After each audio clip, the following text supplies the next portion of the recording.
Hello and welcome to GT Railfan Productions. Today we will be presenting you a new podcast series that I have thought of, and I'm going to be doing it with C. Henderson Rail Productions, or Christian.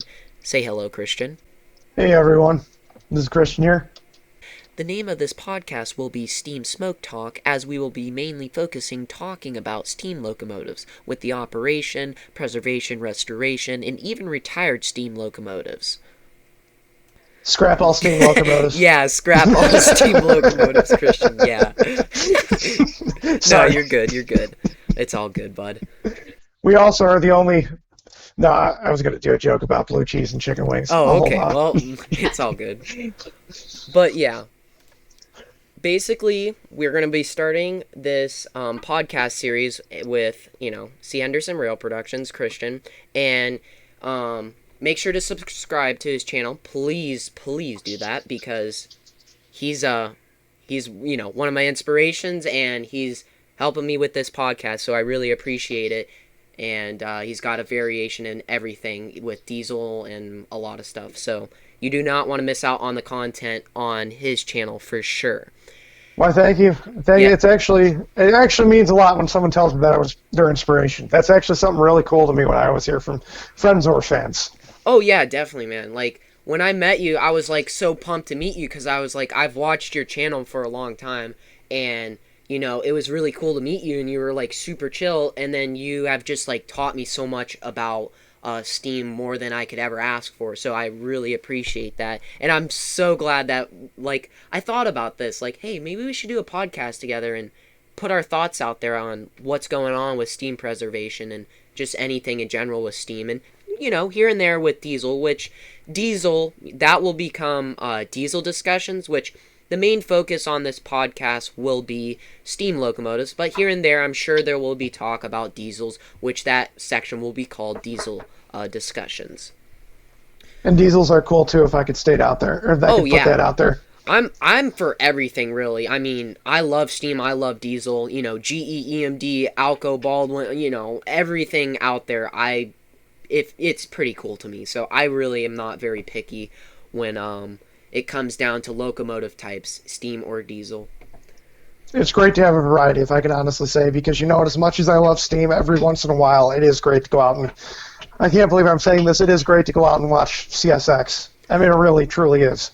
Oh yeah, definitely. CSX can be, it's more Norfolk of like Southern. Yeah, CSX and NS, like, even though it can be boring or, not much variety, it kind of, like, it's close to you, and it kind of, like, it just, it's like, oh, it's nice relaxed time outside, just getting to relax and watch trains go by. You don't have to necessarily film them, but I typically do, for the most part.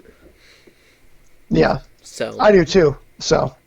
Yeah, definitely. So for some of, I guess you could call them sponsors or contributors to this video, our topic for today will be Western Maryland 1309, or Chesapeake and Ohio 1309, and Reading 2102, which was actually fired up just a couple days ago.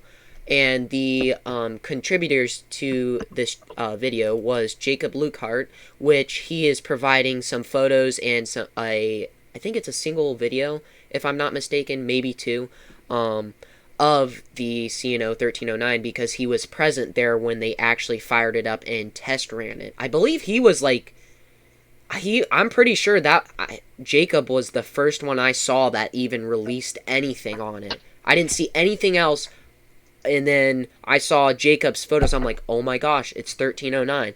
And he was like the only one posting stuff, and then later on you saw stuff being posted. So I just remember the night that was actually fired up. It was December 31st, obviously New Year's Eve. Oh my god, dude. I should pull up that video clip of that SpongeBob video clip. I should put that in there. With the one of the one of him going yeah from the movie. Yeah, I'll put that in here. Basically, the joke of it is, it was basically everybody on New Year's Eve seeing Chesapeake and Ohio 1309 restored, and I put a SpongeBob clip, like a distorted / like glitched clip of SpongeBob saying yeah and like freaking out. So I'll play that right now.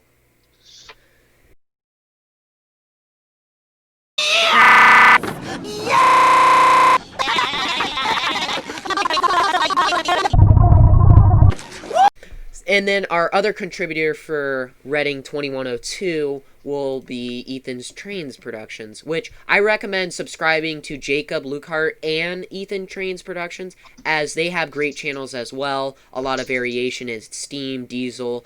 It looks like Ethan is getting into some train simulator stuff and train games and stuff like that. So if you guys are into that, definitely look into that and make sure to give him likes and comments and subscribes, man. And Jacob has a lot of variation of stuff in Western Pennsylvania, and it seems he's taken trips all over the place in this region. So he's got a lot of good stuff as well. And thank you guys for letting me include your content in this video. I just wanted to be respectful and make sure to ask you guys first before using it without your permission. So always feel it's courteous to do that and give you guys the shout out that you deserve for allowing me to do that. So, 1309, New Year's Eve 2020. So yeah, I was literally sitting at this is probably going to be a story I'm going to tell for years to come. I was literally sitting at my mom's couch.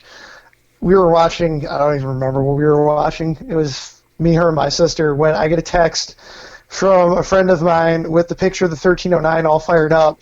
And outside of the roundhouse, and underneath it was a picture of Jeff Goldblum with the meme. If you've ever seen Jurassic Park, Jeff Goldblum says, "You actually did it, you crazy son of a, you actually did it." And I literally was like, is this real? And next thing I knew, my whole Facebook feed was flooded with nothing but 1309 pictures and videos. And if anyone has followed really along with this project, like this, it didn't ever, at points it didn't really seem like it was ever going to get done, but I got to give it to the Western Maryland Railroad.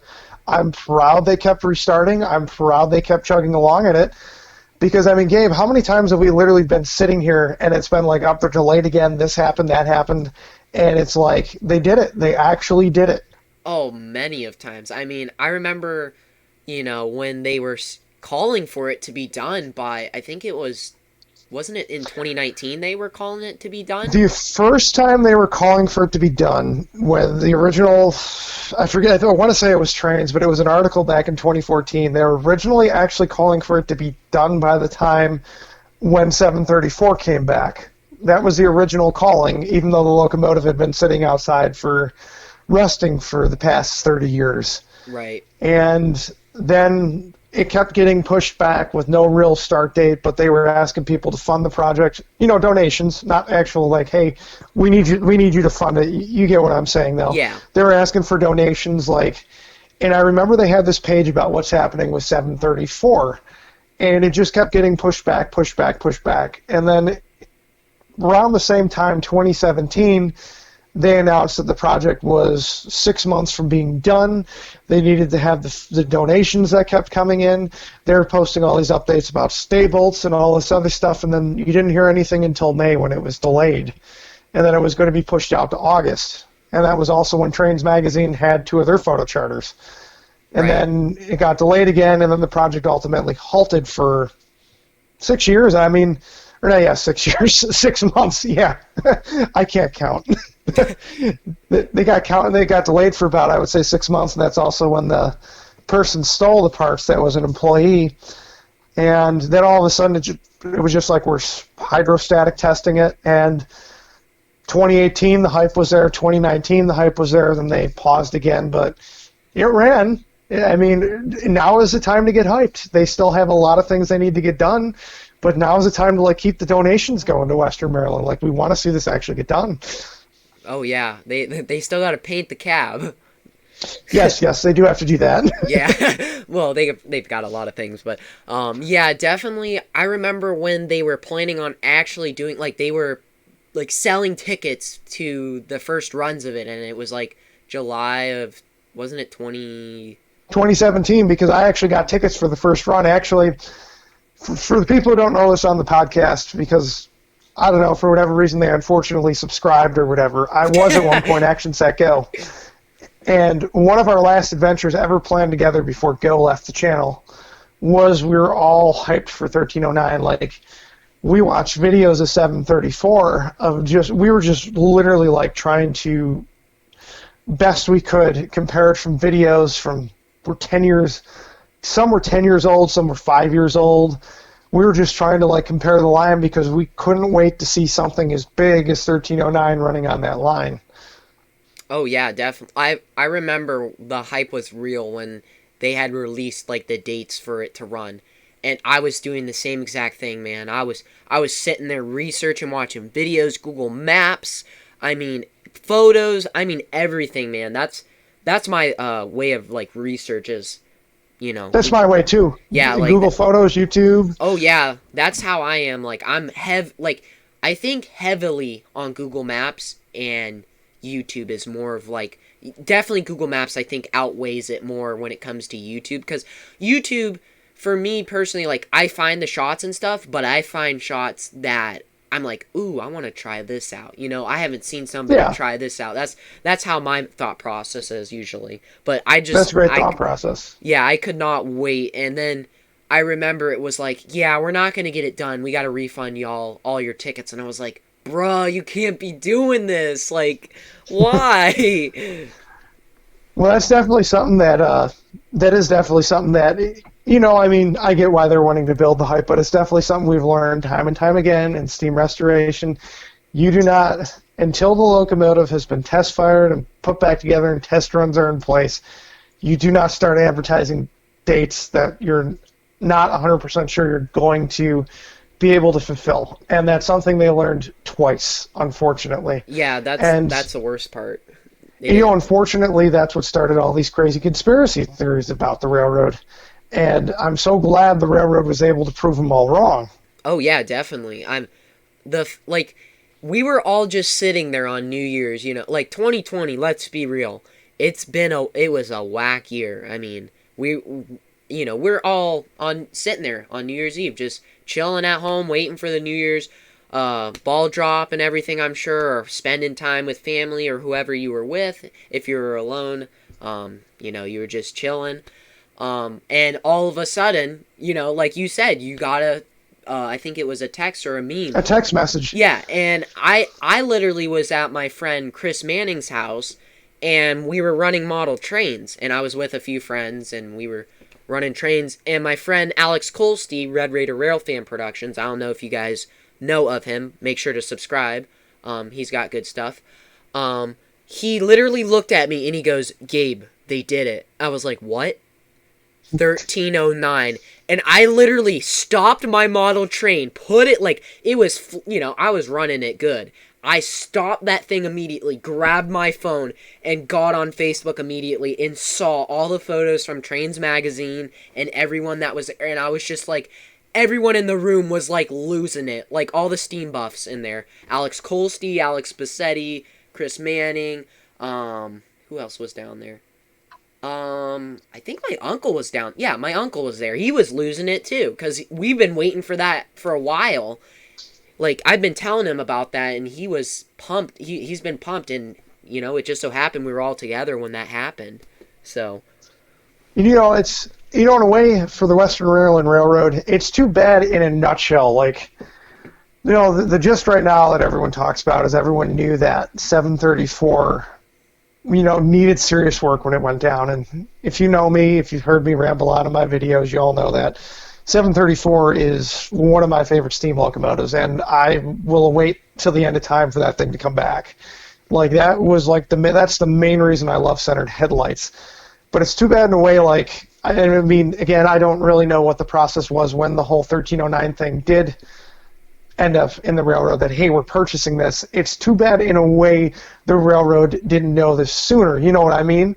Like, it's too bad in a way, like, the railroad didn't buy it, like, say, 2010 or something like that, so that way it could have possibly have come back around the same time 734 went down, because, I mean, that thing was out there for, I know they did a paint job in the late 80s, and they deabated it in the late 80s too, I believe, and just for 30 years that thing just rusted outside. Like, I know when they did the ultrasound, I think it was the ultrasound, or it was one of the tests, that's when they said this locomotive is a good candidate because it's actually structurally sound. It just needs, you know, needs to have a complete 1472 day. It's got to be rebuilt.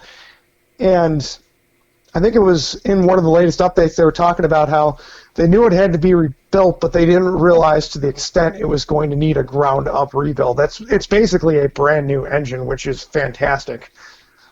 Oh yeah, I believe they were when they did the ultrasound. Yeah, that sounds about right. They were saying it was, it was good it was a good candidate, and then you saw the videos of it being taken to the Western Maryland, and you were like, holy crap, that thing is like, dang, the elements got to it, and you're like, well, this is going to be interesting. Like, I'm pretty sure that's what everyone thought, because they were like, well, this is going to be pretty big when it comes alive. I mean, it seemed kind of, not impossible, but it was just like, they had a lot of, not obstacles, but I guess you could say more like, I don't know how you want to explain it, like, I guess it seemed to be harder with the out exterior having all the elements taking a course on it, if you get what I'm saying. Yeah, and and it could even be an excursion star. You really don't know what shape an engine is until you start tearing it apart. Like, you could do ultrasounds, you could do tests, all that other fun stuff, but you really don't know what shape the engine is in until you start tearing it apart. And I'm actually glad after the 2019, when they canceled all the dates in 2019, I'm actually glad the railroad did adopt the motto, when it's done, it's done. Right. And that to me I think that was the smartest thing they did, because if they would have even last year when the project restarted and they did re-wheel the locomotive, they would have been like, oh, we're going to set new dates for another public excursion we think we're going to meet this time. I mean, that would have killed the credibility of the railroad. I'm glad they kept the mentality, when it's done, it's done. And I would say it's almost done. I know there's a lot more work. It's detailed on the website if you want to go see it. There's a lot of things they do need to do, but we're pretty much on the home stretch. Steam's about ready to return to the Western Maryland region, and I can't, you're talking about 1309 being big, and obviously 1309 is bigger than 734, but fun fact that I found out, 1309 is actually a foot shorter than 765 and 1225. But regardless, I can't wait to hear the stack talk of that thing climbing up the grades there, because that is a compound Mallet, which I probably butchered, and I do butcher pronunciations. Oh yeah, let's remind the viewers that like some of the stuff stated in here might not be exactly accurate, so don't slaughter us. Yeah, don't slaughter us in the comments saying, oh, you didn't say this correct, you were wrong. Just understand, we're just going off of this based off of prior knowledge, and we're humans, we're not perfect, so some of the stuff we can mess up. And I mean, this is, to my understanding, this is going to be I think this is going to be one of the first, I don't know if there's any other compound steam in North America, and I apologize, but I almost believe this is going to be the first compound steam locomotive in North America to return since the age of steam. I can't think of any other that has operated post-steam era. And I'm like, right now, I know there's been articulates, 1218, 3985, the two out in South Dakota, Black Hill Central Railroad. Yeah, that's what I was thinking of. Skookum, I think that's how you say it, or Skookum. Yes, one of those two. And the one and the tank engine out in Niles Canyon, but to my knowledge, this is going to be the first compound steam locomotive to return to North America, and that to me is just awesome. Yeah, I remember originally when I was talking to you about 1309, I remember you weren't, so hyped for it, originally. I mean, you were hyped, but you were kind of, I think, sidetracked with, other things. But you were, I just remember that I was like, let's go, let's go, let's go. And then the moment that you saw it, you were like, let's go, let's go, let's go. Let's go, let's go. Yeah, you were super pumped, man. I was so happy to see that. Well, it's my belief, because I got to dig it out. I have a friend of mine gave me an article from a Michigan railroad club he belonged to, which unfortunately disbanded within the past 2 years. Oh, rip. And the original goal of 1309 was, 734 needs a good rebuild. And I believe this past summer they actually did an evaluation on the 734, and they found out she wasn't in as bad a shape as what originally thought. But in this article from 2014, when they were talking about the 1309 project back when they first started tearing apart the locomotive, they spoke about how the goal was 1309 will be back up. They can give 734 a good, thorough rebuild. And, my main thing is, oh, yeah, I'm definitely hyped to see an articulated on this side of the Mississippi River. It's close. I definitely plan on chasing it quite a bit. Oh yeah, man. Hopefully, fingers crossed, knock on all the wood. Yeah, But I yep. just, at the end of the day, I want to see 734 return without sounding like a filmer. That's a childhood favorite for mine that I never got to see. Oh yeah, like I understand that right there. Like that's classic. Like that's I don't know how you want to call it, but that's like classic Steam era stuff from the 80s and 90s that like a lot of people miss a lot of stuff from the, the Steam program, all the famous excursions, Steam locomotives, even on the tourist lines. For example, 734 was a very, very popular Steam locomotive back in the 90s.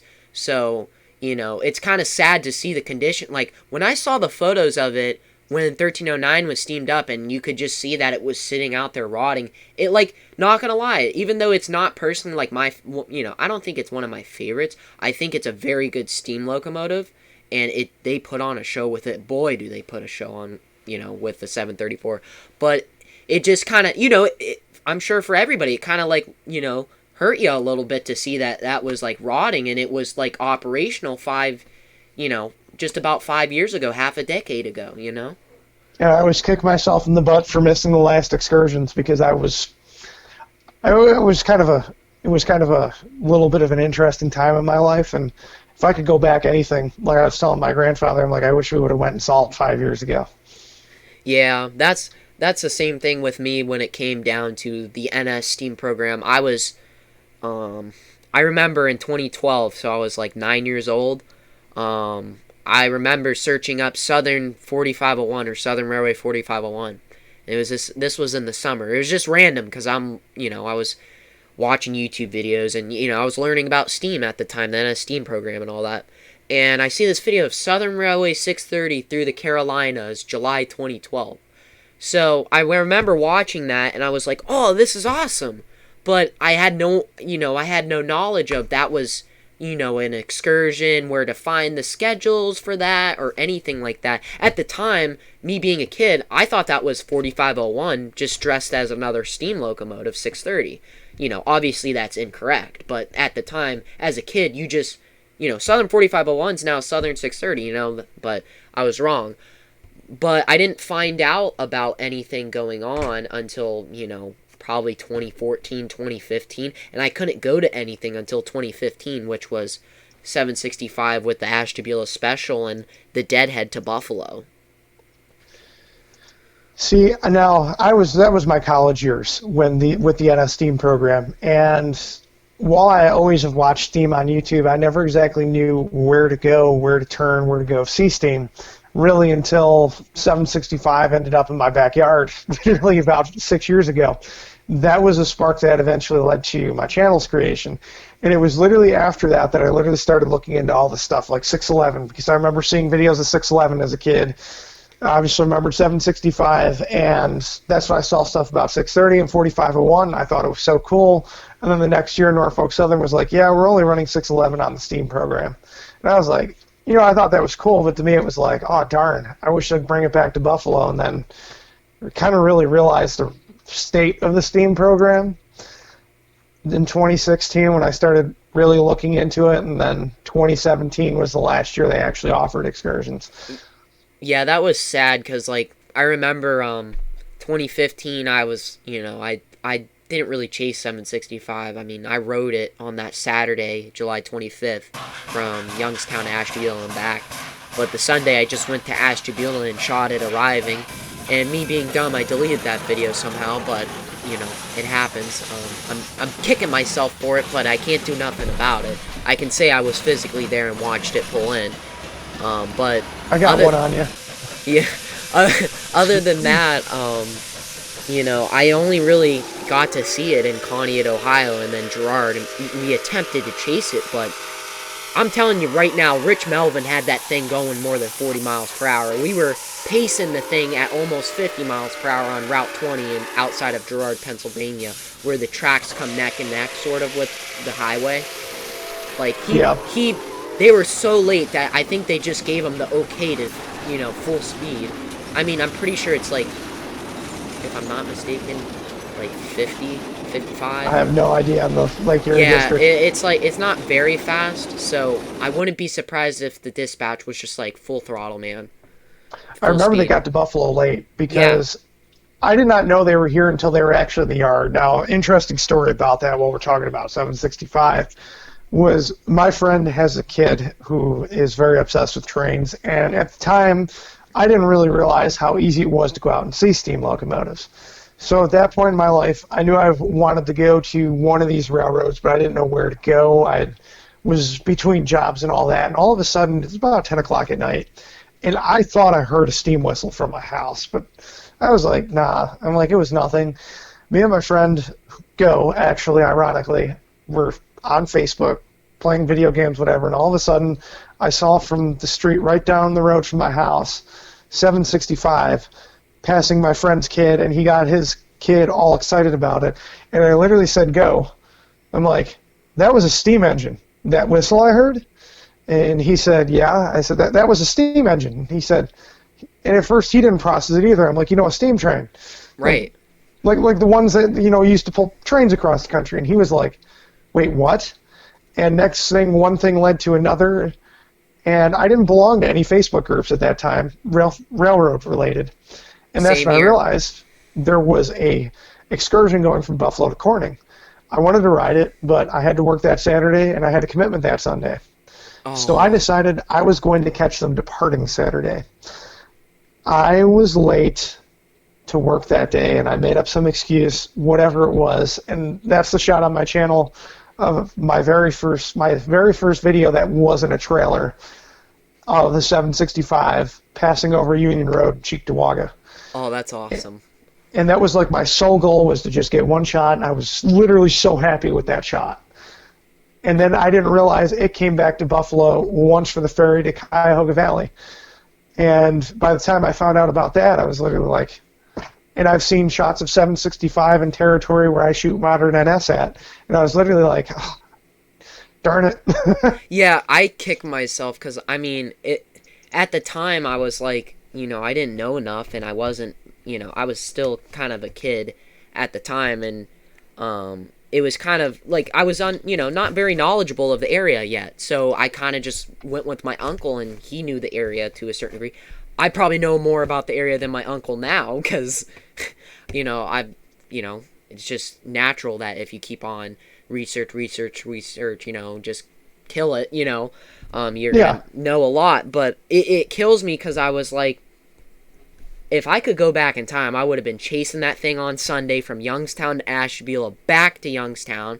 I would have chased that thing from Youngstown all the way to Buffalo. I was planning on going to the Buffalo excursion that Saturday, but I forget what happened to where I couldn't go get it. I don't even remember anymore. But what sucked even more was the time the Deadhead back. I was gonna miss school to go see it with my uncle, and just stuff didn't work out, and I had to go to school that day. Well, I got on the school bus, and we were, my school bus goes through East Springfield, Pennsylvania, which we go over the NS tracks, okay?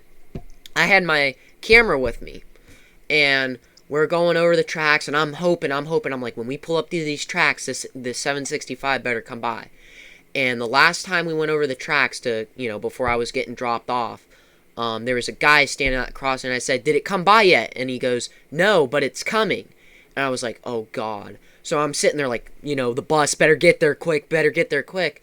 And, I got home. Well, at the time I was living at my cousin's house. We got home, and my cousins weren't home. And I'm like, I'm freaking out because I hear 765's whistle blowing through all the crossings in town. And I'm just like, what do I do? And then I hear the car pull up. And, then I'm like, dude, we got to go. The steam train's going by right now. And they were like, no, we got to take in groceries. So I had to take in groceries. And boy, was I running into that house so quick. And then I jumped in the car and we ran up the street to the crossings. And then I said, let's go to Conneaut because it wasn't there. And my cousin, she probably thought, oh, he's just, there's no steam train. So we went back home later to find out that it sat in Conneaut for over an hour, maybe two, filling on water, and yeah, it wasn't a good day for me. Let's just put That it that sucks. way. Yeah, what the worst part about it is I got off the bus and heard it. Like, that's what made it, like, worse. Like, it was like rubbing it in the face. Like, Understandable, man. yeah, like, but I told myself ever since that year, well, 2017, I went down to chase 611 from Lynchburg to Spencer, and then I chased it to Spencer to Charlotte and back to Spencer in April of 2017. And boy, was that fun. Oh my gosh, that was one of the best chases with mainline Steam that I've had, other than the 765 Deadhead move from CVSR in 2018. That was a pretty lit video you had, and that was one that was wearing 760's whistle, if I'm not mistaken. Oh, I really wish that was like its permanent whistle, personally, because I'm not... I know it's the original tuning, but I personally... it only sounds good at slow speeds. Once you get it up to higher speeds, I don't like the sound of it for whatever reason. That's just my opinion, but I know others have different opinions. I like 760's whistle, and it wasn't until I actually rewatched the videos that you and Toledo Rail shot that it actually reminds me of the Iowa Interstate 6988's tuning of the Grand Trunk Western six chime. Yep. That was During the Geneseo excursions, God, I wish I could remember the fire department they departed from. Not the Menlo excursions. When they first put that thing back on the locomotive for the first time, and almost before that, the last time they used that was in 2011, and they put it back on in 2019. I actually thought it was a Southern Pacific six chime until they told me Grand Trunk Western. But listening to that tuning in May and listening to 760's tuning, it was really like they sound almost identical. Oh yeah, like that tuning of the Similar. Yeah, they were similar. Not exact, but they sounded very similar, which I like that too. Like, at first I was kind of like, this is dumb. Like, I'm like, I want 765's whistle, because I was there, and I'm like, this is stupid. You know, but at the same time, I'm like, it's different.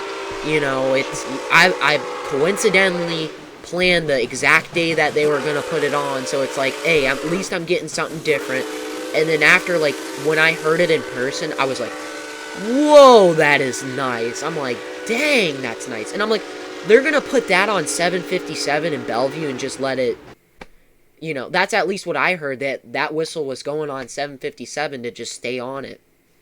Pretty much, yes, because 757's original whistle, I guess, was lost to time. I don't know the full story there. But I think it's a nice gesture. I mean, the whistle 765's currently wearing has been on the locomotive since 1979. Fort Wayne has stated that multiple different times, that it came from 700.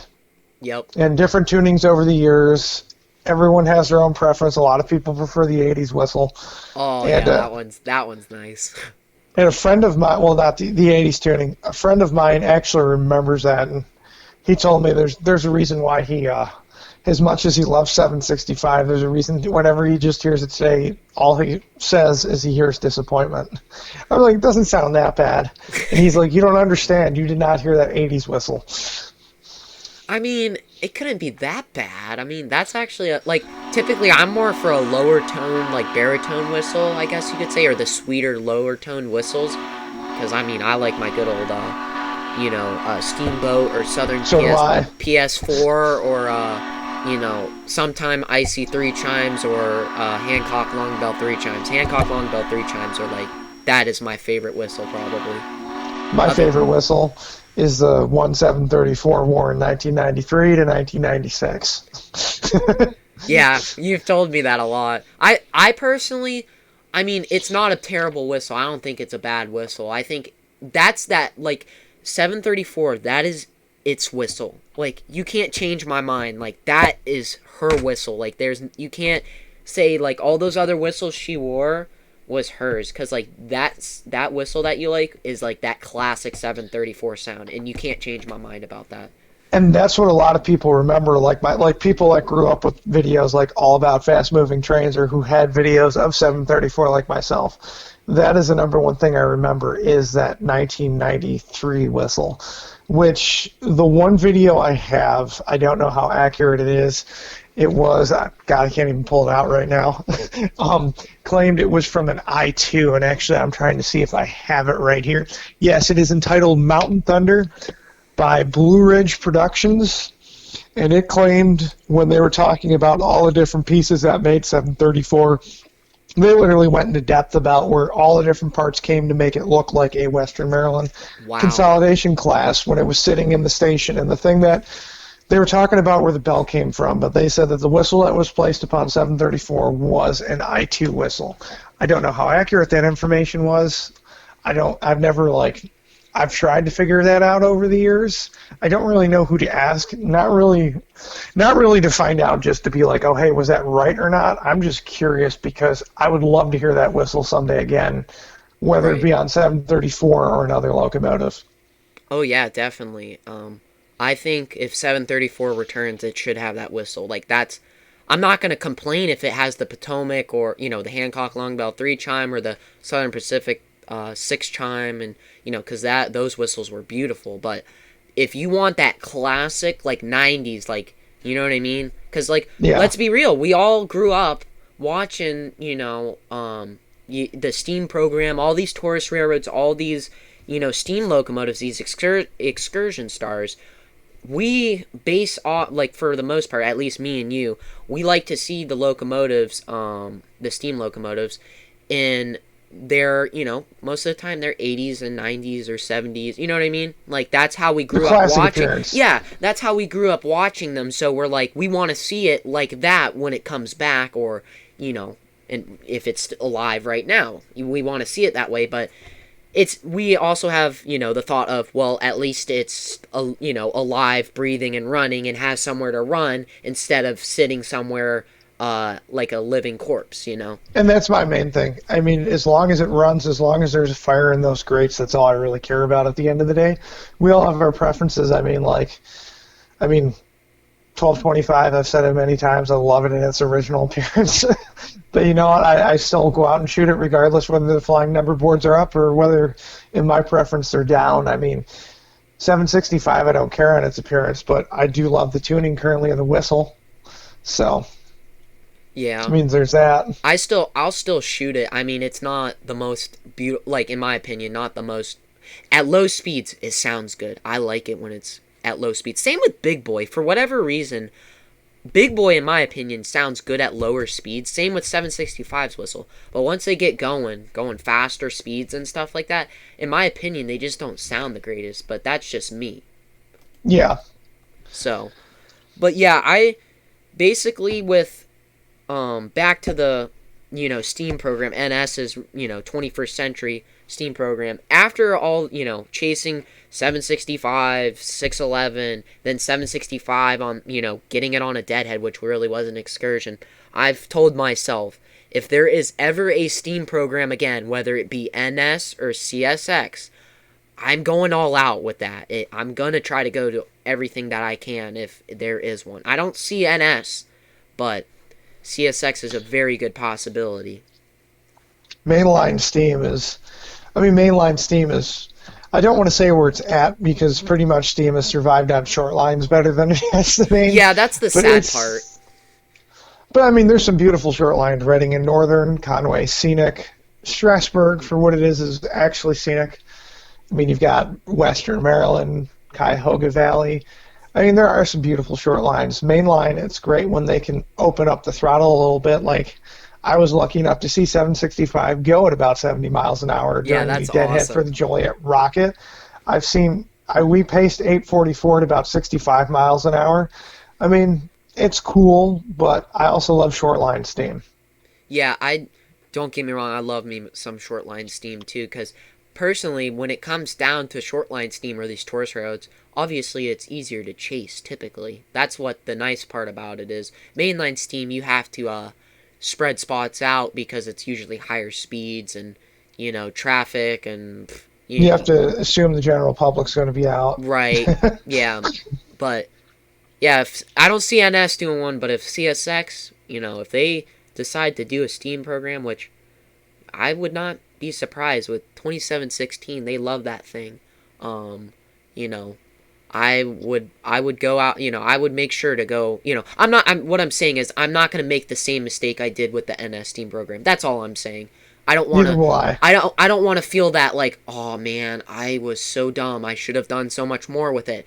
Instead, I'm going to be like, I'm going all out, man. I'm going to do what I can to go see this, and yeah, everything in my power. If I can't, I can't, but I'm sure there's going to be stuff I'm going to see if, CSX does decide to do something.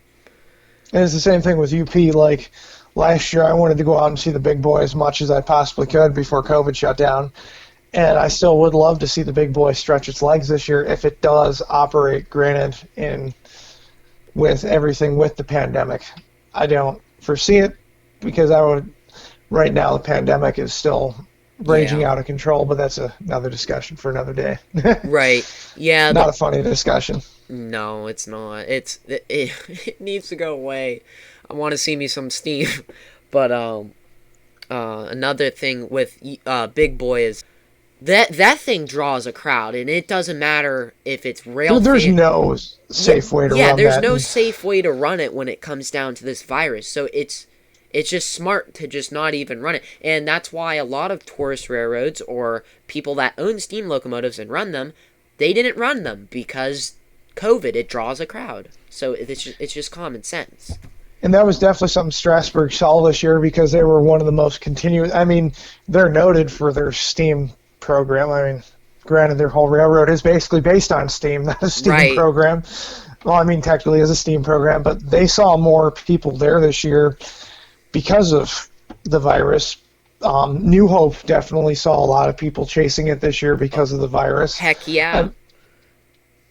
And Conway Scenic, I don't know why they didn't run 7470 after Steam in the Snow last year, but I do definitely have to wonder if that played into a factor. Again, I don't know. I don't know anyone that works there, but they seem to be running trains normal. In fact, heck, they actually made some of their coaches English style, is what I call it, is they actually sealed off the passenger coaches into compartments. Wow. To meet up to COVID standards, which I think is definitely cool. And I would definitely love to take a ride in that type of standard where it's literally like compartments. I think that's pretty cool. Oh yeah, I think that's cool. I saw your video of that, the Conway Scenic River. I was like, oh dude, the snow was on the trees. I'm just like, oh man, I missed out, man. That looks awesome. I have no idea how I actually made it there that day. Yeah, I remember. Yeah, you were like, wish me luck. I don't know if I'm gonna make it. I'm like, dude, I'm gonna be checking in, man. If you're doubting that you're gonna make it.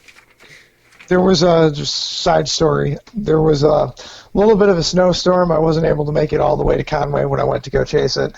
And when I got closer to Conway, I knew there was a storm.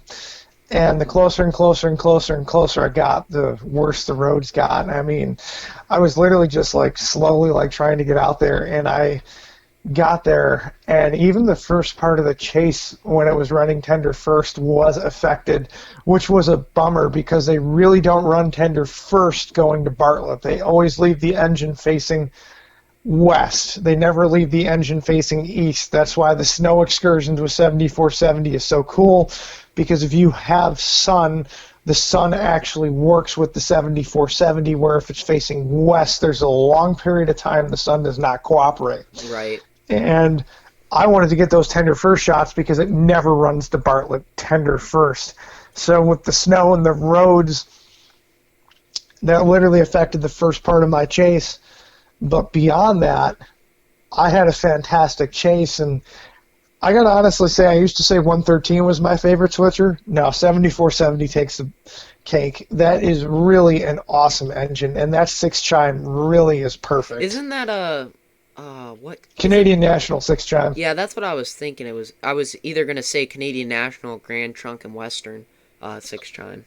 It does kind of somewhat remind me of a Grand Trunk Western, but the true Grand Trunk Western 6-chime I heard has more of a, I want to describe it as a hollow pitch to it, the one on 6325. Oh, okay. Yeah. This sounds more full. It almost kind of reminds me of a Southern Pacific 6-chime where 6325 has that little bit of a hollow sound. You're right. Yeah, definitely. But so. Yeah, that was definitely, when I saw your stuff, I was like, yeah, that's gonna be nice if that happens again. But this year for sure withholds a lot of potential with Steam. I mean, 1309, yeah, 2102. Yeah, they're already fired up. Really, they just gotta put the pieces back together or finish up some, work on it. And then you got 2716, which is from what I've heard, slated to return later this year. That'd be cool if it happens. I don't know. I've never actually seen them put out an estimated date, except at first they thought 2020, but after that, I've never seen a date. Right. I've heard from a few friends down south that it's supposed to be sometime later this year. So something fun about 2102. 2102, the last time she felt a fire in her grates was literally a week and a half after I was born or something like that. Really? Wow.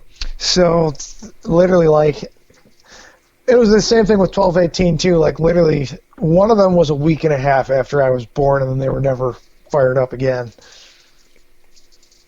Interesting. How does it feel to have it back? It's a slumber has been as long as you've been alive, basically. Well, 2102 has kind of grown on me over the years. Mr. T1, I think T1s are ugly as heck, man, over here. I do. There's something about the Reading Railroad and their high headlights that the way how it was just always irked me. And 2102, I just can't wait to hear, like, that 6 chime. I love the 6 chime. And I guess in a nutshell, I can't wait to see it. And I guess I'll have more of an opinion when the time comes.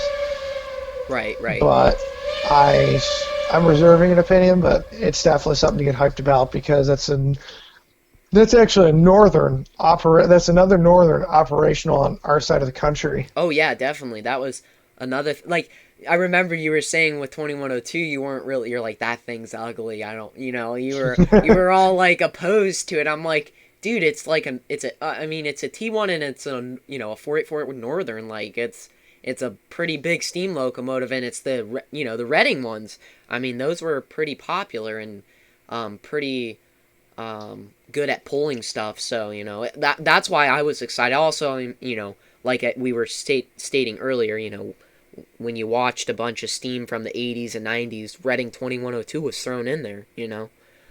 With yes, 425. It was. So that's why I was pumped up. I'm like, I can't. When I saw 425 with its appearance is different from the 90s, 80s, 90s, with it had the high headlight on the top, looking like Strasbourg 90. And now it has the, centered headlight, really. And personally, I like it the way it is. But, it would be nice to see it in its classic look. But then again, at least it's running again. And I cannot wait for a doubleheader with those two if they do it. Fun fact, I actually like 425's modern appearance. And actually, I'm going to tell a story from a friend of mine who actually chased both 2102 and 425 back in the day. Oh, boy. During one of the Railfan weekends. And he always said he remembered 425 back then. He said it was just a basic Pacific. It was steam. No one really got excited over it. The crowds were all about 2102. And that was the last time he saw both engines. And he went back. He had like close to a 30-year absence before he saw the 425 again. And he and a few friends went out there because they really wanted to see it. And when they went out there, and he heard the stack talk off of that thing, and he'd heard the claim it was the loudest steam locomotive in the world, operational currently. He had heard claims, he saw the pictures, and he couldn't get over like what was done to the engine, that they made it more of a Reading and Northern engine than it was its original railroad, which name escapes me at the current time. I think it was a Gulf Mobile and something. I remember. That's it. Yeah, I was looking it up. I did the research on it for that one video, 5 steam locomotives in 3 days. But continue. That was shot by my buddy. If it's the one I'm thinking of, that was shot by my buddy Happy Accident Band Hunter. But my buddy was telling me basically that he saw it in the 80s, basic steam locomotive.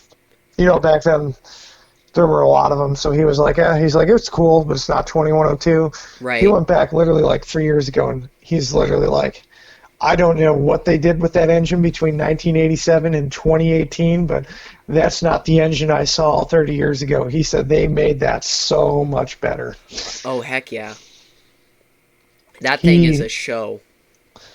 and I remember the first time I saw it too. I just could not get over, like, at that point the loudest engine I saw was 1225. And seeing 425 in person, the first time I saw it, yeah, it was loud. The second time I saw it on fall foliage, when it actually had the full passenger consist, because the first time I saw it, it was just the rail fan special. With all the fall foliage passenger coaches, that thing struggled more on the grade and made more of a show. And I lost my hearing when it climbed up Hometown Hill that day.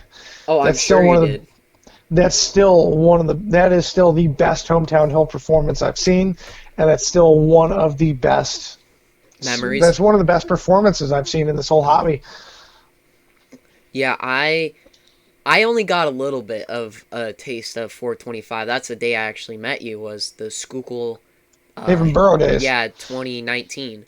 That, boy, I just remember pulling up there, and I was, I didn't know where, I didn't know where the steam shops were. I didn't think that when I pulled in, I was thinking they were right by the diesel shops or, the station.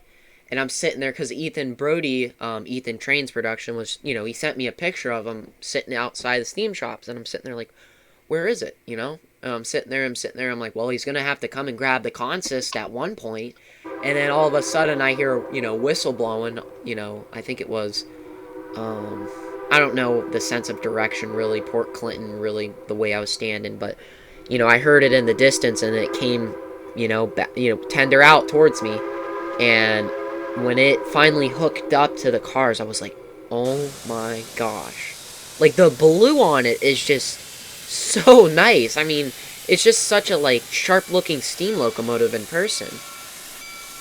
It is. It's, everything about it is perfect. Exactly. I mean, granted, it's not my favorite steam locomotive, but just it's one of my favorites, but just everything about it is perfect. Like the stack, the whistle collection. Like, you never know what whistle you're going to hear on that thing. Yeah, that's what I love about it, too. Like, when we met, it was pretty much wearing a B&O Reading and Northern. No, right. It was wearing a Reading and Northern shop-built whistle. Oh, yeah. Yeah, it was the shop-built 3-chime. It wasn't the B&O. Yeah, that's my bad. Because I thought it was at first, too, and then Ethan told me, no, shop-built. Yeah, I remember now, yeah. Since you say that, yep, it was the shop-built. Yeah, it was definitely, like, because I remember we were all, I was standing on the one side, and everyone was on the other side shooting it. And I'm like, I was like, this is so cool. And when they pulled out with the cylinders open, spraying out, that is one of, like, my favorite memories of a steam locomotive right there.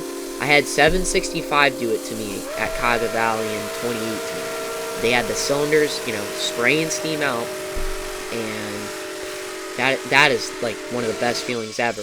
And then 425 I got that happening to you on video. Wait, you did? Yeah, oh yeah, Yes. You did, yeah, because I was on the other side. Yeah, that was just something else. But my uncle and I got, like, a cold from it because it was cold that morning. So, like, the next day we were like, oh yeah, that was definitely the steam from the steam locomotive, because we were coughing and stuff. The two I've always, well, there's actually three I've seen a really good cylinder show. 425, the first time I saw it, if you actually look, it was the 2017 to 2018 channel picture. The cylinder, I was literally standing on top of the hill when they opened up the cylinders, and it came all the way up to where I was standing at the Reading Outer Station. That's awesome. And I was, like, literally covered. 1225 has definitely done an amazing show when they opened it up.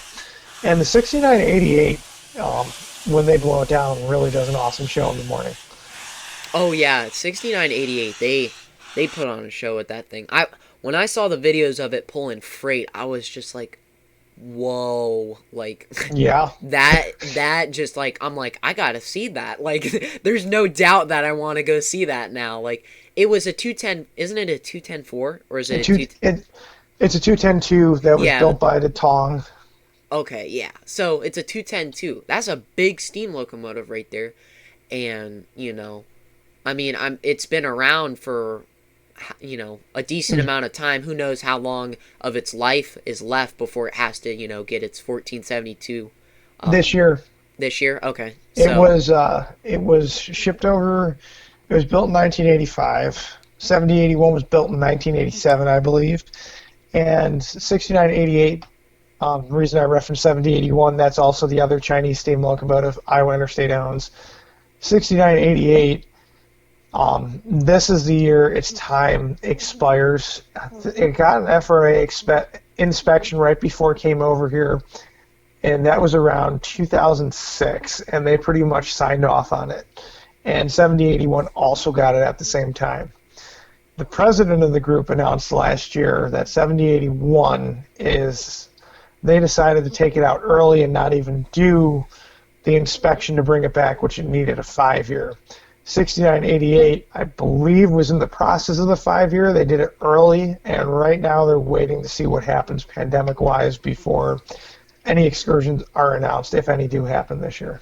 I hope some happen this year. I want to go see that this year. Like that was that was one of my things. Like I was like, this year is the year for Iowa Interstate 6988. Like that is definitely top priority for Steam for sure. And it reminds me, in a way, it does kind of remind me of the old NS Steam program days, because when they ferry, sometimes they'll have freight. There's those chases. They have open vestibules. I mean, they run at track speed. They run between 30 and 40 miles an hour, depending where they're at. The Chillicothe excursions, they could only do 25.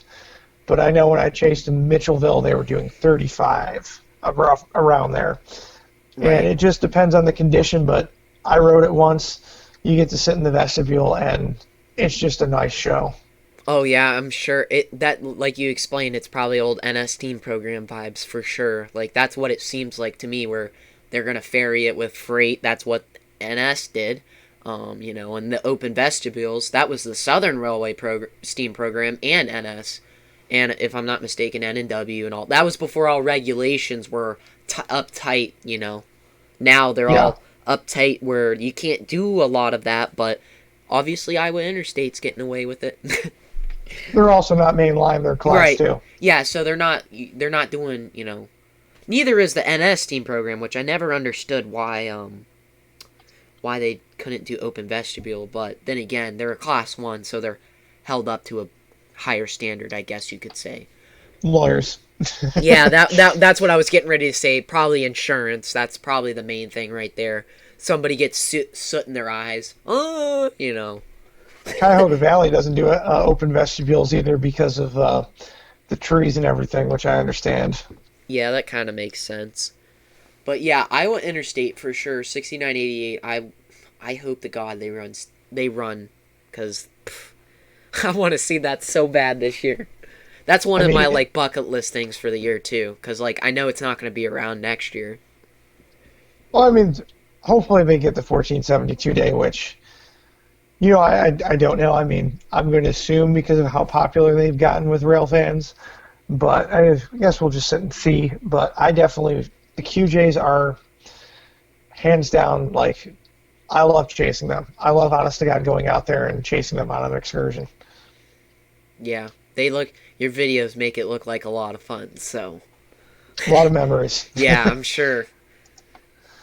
So, yeah, I guess we'll just have to see what happens this year. Yeah, definitely. Back to 2102, they put the original Rambler whistle on it, correct? The 6 chime on it?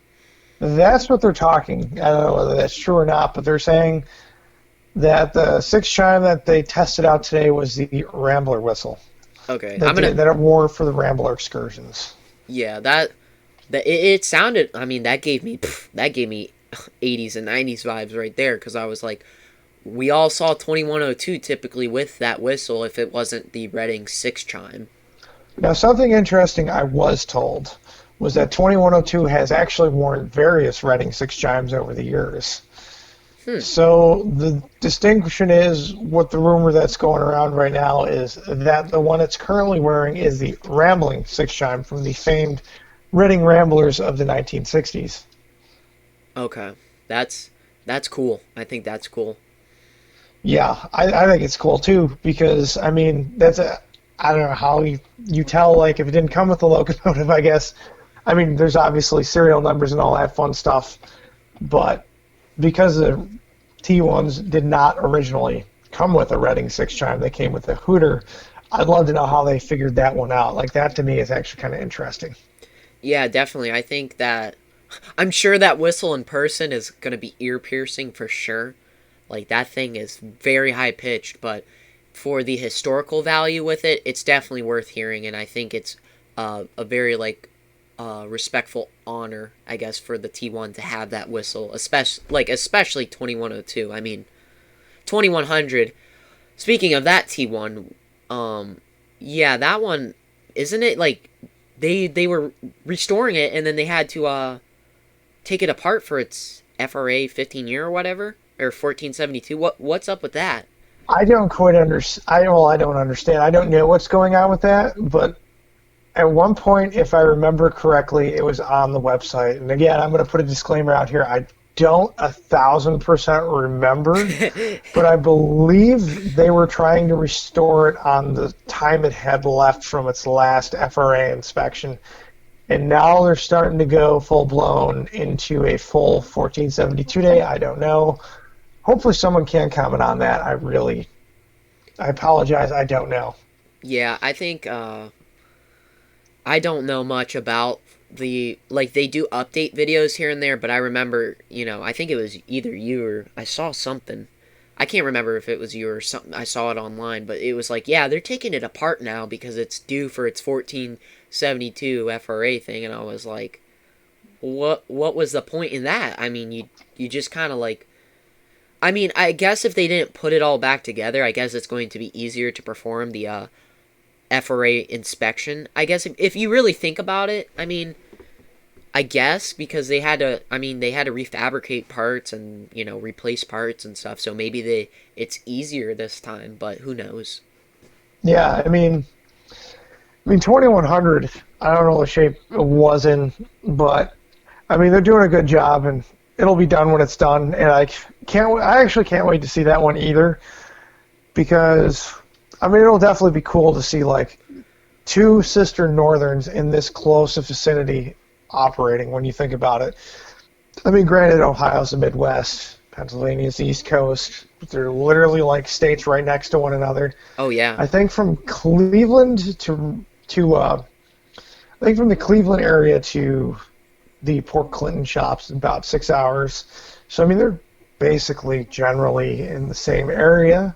Or not, they're generally, I don't know how you want to put it, they're generally within like a 6 hour drive. Maybe yeah, they're not the same area. Yeah, they're not that, it's, it's a decent drive, but it's not as exaggerated as people make it, I guess you could say. Because I think it's about 6 hours. Cause for me, I know someone, Port Clinton is probably 6 hours maybe. But I have to go south and then east, so. So do I. yeah, well, yeah, we're not that far from each other. And for us to go to Port Clinton, we basically have to take the same route, except just us going south is different, the different roads. Yeah. So. All that fun stuff. Yeah, driving, yeah. Yeah, Reading 2102 is, I don't know if this will happen, but I think it would be cool. To see. Don't say doubleheader. Don't say doubleheader. For the love of God, don't say it. What, is it too ugly for you? No, because then everyone's literally going to go on about it. I mean, could a doubleheader happen? I'll take lead on this. Could a doubleheader happen? It could. Well, money, if you have money and you have the logistics to move it there, you probably could do a reunion event like the 611 did with Strasburg. Is it going to happen? I don't know. I don't work for the railroad.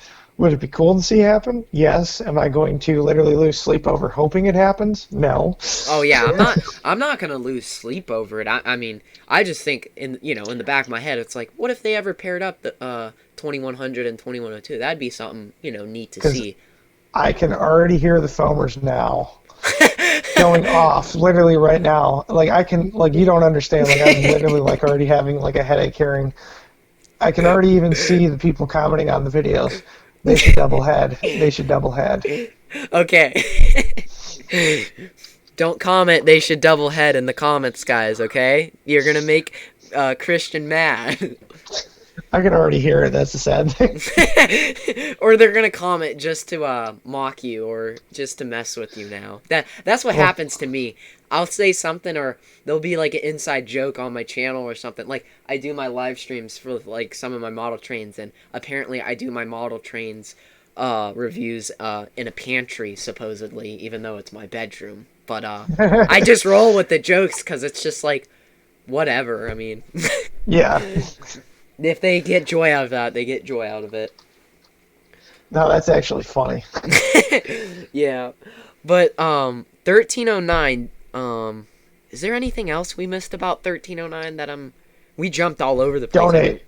Yes, Donate. The best thing I could honestly yes. say, donate to Western Maryland. I mean, not just for there. I'm going to flat out say, with everything everything that's happened over the past year, and a lot of railroad preservation groups are having, issues because of what has happened, and a lot of groups could use the help. And that's the best thing I could say out there is we want to see 1309 done, donate. I mean, a lot of people want to see 2100 done. I do too, donate. Like a lot of these groups could use your help.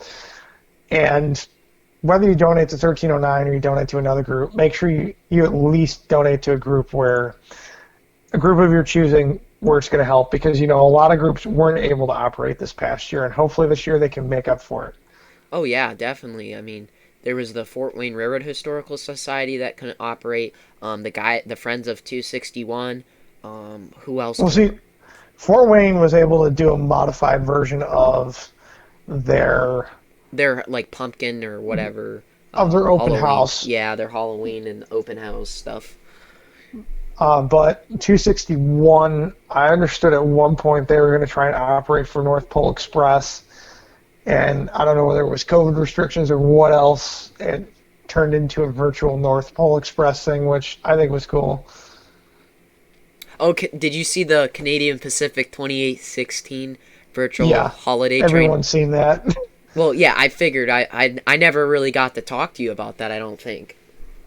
It's cool. I mean, right now CP's made it absolutely clear that they're not going to run it more. They've pretty much made it clear that it was a one and done deal, and it's their locomotive. They could do whatever they want with it. Right. I'd like to believe that that's not the case, but I mean, I guess we're going to just have to sit back and see what they do. It's their locomotive, and whatever they do, and I'm fine with that. Right. Yeah, that's how I feel about the whole thing. I mean, none of these railroads, like Class 1, short lines, or anybody, when you see a steam locomotive running on them, they don't, big, like, props to them. Like, they don't have to do that. They go out of their way to support such a cool thing, a historical event, like that, and allow it to happen. That's a big thing for the preservation groups. Not only that, just the public and rail fans. That's, we appreciate that. So, all the tourist railroads, not even just, tourist railroads, Class 1, short lines, everything, the sponsors that go into everything, the planning, and we appreciate that. It's not like, they didn't do this correct. It takes a lot of planning into a lot of these events, and we understand that you guys don't have to do any of that. And that's why I'm grateful that, for example, Canadian Pacific 2816 coming back, that was such a big deal for me because I grew up as a kid watching that steam locomotive on DVDs and stuff. So it's like the same thing with the steam program and, all the stuff from the 70s, 80s, and 90s that I grew up watching. 2816 wasn't a part of the, 80s and 90s. It was the 2000s. I grew up watching that. So it was a big deal for me to see that locomotive come back and, shine for that one event. I hope to God that isn't the case where it's just one event and they're just saying that right now because of COVID. But then again, I just have to be happy that they brought it out and it got to breathe one more time. And who knows what the future entails. Yeah. It's good. I mean, all we can do is sit and wait, and whatever they do, I seriously support whatever they do. If they only bring it out once a year for the holiday event, that's cool. If they don't ever bring it out again, that's fine. I mean, I obviously hope that's not the case because I know that a lot of people love the CP Steam program. And I actually didn't realize this till recently, but it came through Buffalo. Oh, you never How knew they that? operated, there was no excursions out of Buffalo, No, to there my was a understanding. deadhead. There was a deadhead from. It was like I don't even remember where in Canada, but they jumped over to Buffalo all the way to it was like Chicago or something. Yeah, something like that, because it was going to the Midwest, because I actually just recently saw the pictures of it getting towed across CSX, I believe it was. Yeah, I've seen pictures of it. I never knew, but I saw like I can't find the photo anymore. I'm so mad. Or wait, did I find it recently? I might have found it. If I find it, I'll put it up in the video if I have permission. But basically, I saw a photo a couple years ago of it in Lake City, Pennsylvania, right around my area, and I was like, no way this is, like, what? When did this happen? It's a Sioux line, I believe it was a 60, SD60, leading CP 2816 and a few coaches. And this happened in 2004. I mean, Yeah, I thought it was insane. I was like, I never knew this even happened. A lot of people didn't know it happened. It kind of was forgotten about, I feel like. People that did know about it or, you know, did shoot it, it just kind of never surfaced as well as a lot of the other stuff that went down, I guess. You know? yeah. Yeah, plus two back then, even though the internet was starting to explode into what it is today, I mean, back then, I mean, you didn't have social media like you did now, where it's like, oh, heads up, this is coming across here today, heads up, this is happening. I mean, it's actually interesting to believe at one point people literally had to just rely on phone calls and stuff like that to really catch stuff. Oh, yeah. I mean, for me, like, I've always thought about it. I'm like, yeah, I'd love to live in the 70s, 80s, and 90s. I think it would be a cool period to go back and see all that steam and stuff. And personally, I think music was like at its highest point during that time. That's just me. I don't know how you feel about music, but I'm just saying that that would be another reason why I would want to go back to that time period. But I realized the amount of uh, effort these, it wasn't just you pulled out your phone and said, "Hey Siri, take me to wherever," or Yeah. "Hey Siri, look up the events for." Reading and Blue Mountain, you know what I mean? It Oh was, yeah. you got a thing in the mail of the events, you had to sign up for a subscription sometimes, and you got the, the newsletter or whatever the thing was that came in the mail of all the excursions for whatever railroad and all that, or you got a phone call from somebody saying, hey, this is going on, plan for it, or, Yeah. well, I think wasn't there another way? I'm trying to think. No, I think those were really the only ways was phone calls and the newsletters and email. There you go. Email in the 90s, I guess. Email. Yes. Email and instant messenger. So yeah, that was really the only way you could do that. And not only that, I give all the people that shot those steam locomotives in the 70s, 80s, and 90s, like the out of towners, like the people that weren't local to those areas, I give those people props. Like, imagine using a paper map, like a road atlas map, trying to chase a steam locomotive, going 40 miles. Well, before 1986, with the NS steam program, they did track speed. Or try imagining trying to think of how to get down to where you have to hike into an area. Like Yeah, you're and on a map using that, and it's in the middle of nowhere, and trying to hike down to a tunnel. right. Like, where do you pull off? You just gotta find a place to pull off, You don't even know what it looks like. You just know from the map that it's there. Yeah. And, that's the only thing that I would not like about that time period. But then again, to see all that steam, if you could figure out how to use all that stuff, then I think it would be a heck of a time. It probably was a fun time. It's definitely it's going to be an interesting year for Steam. That is a for sure fact, Yes, it will be. It'll I just can't wait, man. I can't wait. I don't know. There's just something about this year that's going to be good. I don't know. Diesel and Steam, I feel like. We can hope. Yeah, we can hope at least. We can hope. That's for a fact. Yep. So. Anything else we want to cover while we're... Anything we forgot, you think? Only a real quick thing is, Strasburg is actually operating passenger trains for the first time in January in 25 years. And they did 90 the first 2 weekends, I believe. Yeah, or maybe it was just the first weekend. I honestly don't remember. I've lost track of time already because it's January. And then 89 came out, which is cool because usually Strasburg's dormant for the whole month of January, and then they come back with the Long John Silver special. Yeah. Definitely cool. A lot of historical stuff. Yeah, so. All right, I think we're good then. Yeah. Well, I hope whoever did watch this fully, I hope you enjoyed the podcast, and hopefully we will have another one. I don't know when, and we don't know what topics it will be, but we will for sure have an episode 2 to this, as long as scrap you guys... every steam locomotive. Yes, hashtag scrap every steam locomotive. Well, I need more razors. They need more razors. They need to be priced $56.32.